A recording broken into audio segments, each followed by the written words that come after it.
शालेय शिक्षण विभागाने ज्युनियर कॉलेजमध्ये बायोमेट्रिक सिस्टीम लावण्याची पडताळणी सुरू केलेली आहे। गेल्या 10 वर्षांमध्ये नीट, जेईई अशा प्रवेश परीक्षांच्या क्लासेसमध्ये वाढ झालेली आहे। विद्यार्थी त्यांचं संपूर्ण शिक्षण क्लासमध्येच घेत असून नावापुरतं ज्युनियर कॉलेजमध्ये येतात।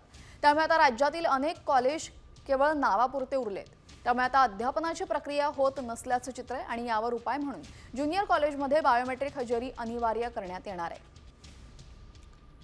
कॉलेज संपल्यानंतर बायोमेट्रिक हजेरी लावावी लागेल। या हजेरीनुसार 75% उपस्थिती पूर्ण करणाऱ्या विद्यार्थ्यांना 12वीची परीक्षा देता येणार आहे आणि याबाबत अहवाल शिक्षण विभागाकडे पाठवण्यात आला असून त्यावर आता शिक्षण विभागाचा निर्णय घ्यायचा आहे। शालेय शिक्षण विभागाने ज्युनियर कॉलेजमध्ये बायोमेट्रिक सिस्टीम लावण्याची पडताळणी सुरू केलेली आहे। गेल्या 10 वर्षांमध्ये नीट, जेईई अशा प्रवेश परीक्षांच्या क्लासेसमध्ये वाढ झालेली आहे। विद्यार्थी त्यांचं संपूर्ण शिक्षण क्लासमध्येच घेत असून नावापुरतं ज्युनियर कॉलेजमध्ये येतात। त्यामुळे आता राज्यातील अनेक कॉलेज केवळ नावापुरते उरलेत। त्यामुळे आता अध्यापनाची प्रक्रिया होत नसल्याचं चित्र आहे आणि यावर उपाय म्हणून ज्युनियर कॉलेजमध्ये बायोमेट्रिक हजेरी अनिवार्य करण्यात येणार आहे।